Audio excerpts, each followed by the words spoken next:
ధర్మాన ప్రసాదరావు నాయకత్వంలో ఆయన నివాసం వద్ద పలువురు వైఎస్ఆర్సీపీ పార్టీలో చేరారు. దాదాపు 150 మంది కుటుంబాలు కండువా కప్పుకొని పార్టీలో చేరారు. ఈ సందర్భంగా మాట్లాడుతూ రాజధాని విశాఖపట్నం రాబోతుందని, జగన్మోహన్ రెడ్డి మరలా ముఖ్యమంత్రి అయితే అందరికీ మంచి జరుగుతుందని అన్నారు. ఈ కార్యక్రమంలో నాయకులు, కార్యకర్తలు పాల్గొన్నారు. జిల్లా సర్వతోముఖాభివృద్ధి చెందుతుందంటే దానికి కారణం మనందరి అభిమాన నాయకులు శ్రీ ధర్మాన ప్రసాదరావు గారని నేను గర్వంగా మీకు తెలియజేస్తున్నాను. మెడికల్ కాలేజ్ కావచ్చు, 80 అడుగుల రోడ్డు కావచ్చు, ఈ పట్టణంలో ఉన్న 3 వంతెనలు కావచ్చు, అలాగే కొత్త రోడ్డు దూరం మరొకటి మొత్తం 4 వంతెనలు కావచ్చు. నాయకత్వాన్ని పిఎన్ కాలనీ అలాగే పరిసర ప్రాంతాల్లో బలోపేతం చేయడానికి కృషి చేస్తానని చెప్పి వైఎస్ఆర్ కాంగ్రెస్ పార్టీని ఎంచుకోవడం ముఖ్యంగా యువకులైనటువంటి వాళ్ళు సరైన నిర్ణయం చేశారని మహేంద్రని ఆయన స్నేహితుల్ని నేను అభినందిస్తూ ఉన్నాను. ఊరకనే టీవీల్లో ఏ పార్టీకి ఆ పార్టీ చేసుకునేటువంటి ప్రచారాల కంటే, ఊటకపు మాటల కంటే కళ్ళెదురుగా కనిపిస్తున్నటువంటి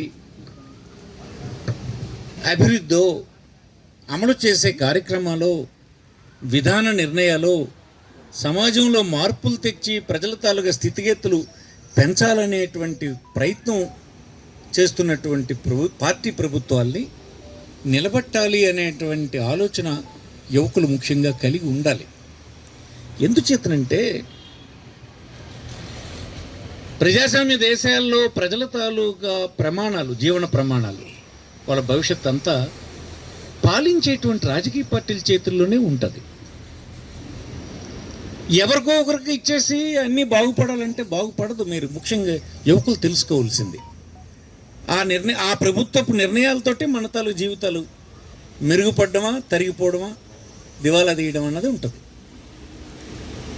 చంద్రబాబు గారు ఏంటి ఇప్పుడు మీరు చెప్పండి, చంద్రబాబు ఎక్కడ నివాసం ఉంటున్నాడు? ఇక్కడికి వచ్చిన పిల్లలందరూ మీరు గమనించారా? ఎక్కడ ఉంటుండో ఈ కుర్రాలు చెప్పాలి నాకు. ఇలా అమరావతి అనే పేరుతో రియల్ ఎస్టేట్ వ్యాపారం చేస్తాడు. దానికి గాను ముఖ్యమంత్రి ఇక్కడ అవ్వాలి. అతను వస్తే విశాఖపట్నం రావాల్సినటువంటి ఎగ్జిక్యూటివ్ క్యాపిటల్ని ఎత్తేసి అమరావతిలో పెట్టి 50,000 ఎకరాలు అమ్ముతాడు 5 సంవత్సరాలు. అది కానీ అతని కుటుంబం మాత్రం ఇక్కడ రాడు. ఇక్కడ వేడిగా ఉంటుంది, ధూళి పడిపోతుంది, ఎండ ఎక్కువ ఉంటుంది. అక్కడ హాయిగా చల్లగా ఉంటుంది. హైదరాబాద్లో ఉంటాడు. అతను మనకు ముఖ్యమంత్రి. మన పిల్లలేమో ఎగిరి గెంతేసేసి సైకిలో అని అంటే ఏమిటంటున్నారు? నాలెడ్జ్ ఉందా? ఫస్ట్ అతన్ని అడగాలి మీరు. ఎవరైనా ఎక్కడ ఉంటాడు ముఖ్యమంత్రి అని, ఎక్కడ ఉండాలి ముఖ్యమంత్రి? అంత ఘోరం అన్నమాట.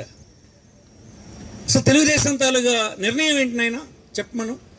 విశాఖపట్నంలో క్యాపిటల్ పెట్టడానికి, ఎగ్జిక్యూటివ్ క్యాపిటల్, కార్యనిర్వాహక రాజధానిని పెట్టడానికి ఈ జిల్లాలో ఉండేటువంటి అచ్చెన్నాయుడు, రామ్మోహన్ నాయుడు, కాకపోతే కోన రవికుమారో ఇంకొకరో తెలుగుదేశం అభ్యర్థులు, మీ అభిప్రాయం ఏంటి చెప్పండి. అసలు విశాఖపట్నంలో పెట్టడానికి మీరు అనుకూలరా, పెట్టొద్దని అంటారా? చెప్పండి, మీరు ఏం చెప్తారో చెప్పండి జనంకి.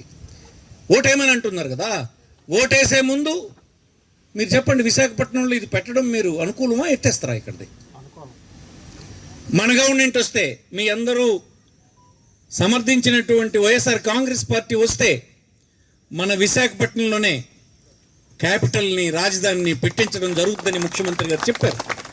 ఇది మీరు ఇంటింట ప్రచారం చేయండి. వాళ్ళు చెప్పరు. ఆ ముఖ్యమంత్రి గారు ఎవరు? పాత ముఖ్యమంత్రి గారు, వైఎస్ఆర్ తెలుగుదేశం పార్టీ అధ్యక్షులు చంద్రబాబు గారి రియల్ ఎస్టేట్ వ్యాపారానికి సపోర్ట్ చేస్తారు. ఈ జిల్లాలో పోటీ చేస్తూ ఈ జిల్లా ప్రజల తాలూకు అవసరాలకి, వాళ్ళ ఉన్నతికి పనిచేయ. రాజధాని అంటే ఏంటి? రాజధాని అంటే ఏమనుకుంటున్నారు? అక్కడ రాజధాని వస్తే మనం ఉదయాన్నే బ్రేక్ఫాస్ట్ చేసేసి రాజధానికి వెళ్ళి పని చూసుకొని రాత్రి ఇంటికి భోజనానికి వచ్చేవచ్చు.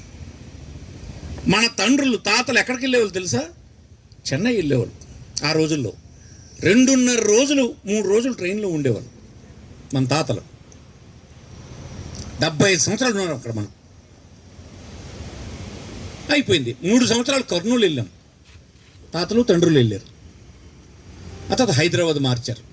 హైదరాబాద్లో 65 సంవత్సరాలు ఉన్నాం, మనము తండ్రులు వెళ్ళారు. ఈవేళ రాష్ట్ర విభజనలో అవకాశం వచ్చింది. మిగిలినటువంటి ఒకే ఒక సమగ్రమైన పట్టణం, పెద్ద పట్టణం, అన్ని అర్హతలు ఉన్నటువంటి పట్టణం, కేంద్రం నియమించినటువంటి కమిటీ కూడా చెప్పినటువంటి పట్టణం విశాఖపట్నం. దాన్ని క్యాపిటల్గా పెట్టమంటే పెట్టకుండా ఇతనేమో వ్యాపారం చేయడానికి కోసమని రాజధానిని ఏర్పాటు చేస్తాడు, ప్రజలకు సంబంధం లేకుండా.